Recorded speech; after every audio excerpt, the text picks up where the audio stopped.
Hi friends, Pongal celebration video பார்க்கலாமா? புதுசாக ஆரம்பிக்கிறதுக்காண்டி பழசெல்லாம் போட்டு எரிச்சிட்டு புதுசாக ஸ்டார்ட் பண்ணோம். நாங்கள் எங்கள் கிராமத்தில் நைட்டே இதெல்லாம் பண்ணிடுவோம். ஏன்னா காலம்பரை சூரியன் வரதுக்கு முன்னக்கிட்டே நாங்கள் பொங்கல் விட்டுருவோம். அதனால வெள்ளையெல்லாம் அடித்து காவி கலர் அடித்து அப்படியே ஒரு இது மாதிரி போட்டு கோலத்தையும் நைட்டே போட்டு முடிச்சிட்டோம்ப்பா. ஒரு வழியாக 1 மணி நேரமாக போட்டுட்ருந்தோம். காலம்பரை எழுந்திரிச்சி பொங்கல் விடுறதுக்காண்டி 4:30க்கெலாம் எழுந்திரிச்சி குளித்து கிளம்பி பொங்கல் விட்டு அரிசியெல்லாம் போட்டு பொங்கல் பொங்குறதுக்குள்ளேயும் 5:50 ஆயிடுச்சு. அப்பா 5:50 ஆகி பொங்கல் அரிசியெல்லாம் போட்டு அப்புறம் தான் நாங்கள் ஒவ்வொருத்தராக கிளம்புனோம். என்னோடய பையனுக்கு இன்றைக்கி தலைப்பொங்கல். அவனும் எழுந்திரிச்சிட்டான் 6 மணிக்கெலாம். அப்புறம் தான் கொஞ்சம் கொஞ்சமாக விடியவே ஆரம்பிச்சிது.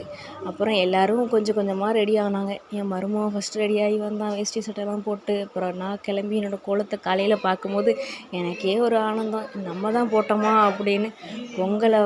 பொங்கினது இறக்கி வச்சுட்டு அப்புறம் என்னோடய தலைப்பொங்கல்கார கிளப்பி ஒரே டான்ஸு. அவனுக்கு ஒரே சந்தோஷம். இந்த ட்ரெஸ்ஸை போட்டதுக்கப்புறம் எல்லோரும் பொங்கி ஹாப்பியாக சாப்பிட்டு கிளம்பி லாஸ்ட்டாக நானும் என் ஹஸ்பண்டும் ஒரு ஃபோட்டோ எடுத்து இந்த பொங்கல் செலிப்ரேஷன் பண்ணோம். நீங்கள் எப்படி பண்ணீங்கன்னு கமெண்ட்டில் சொல்லுங்கள்.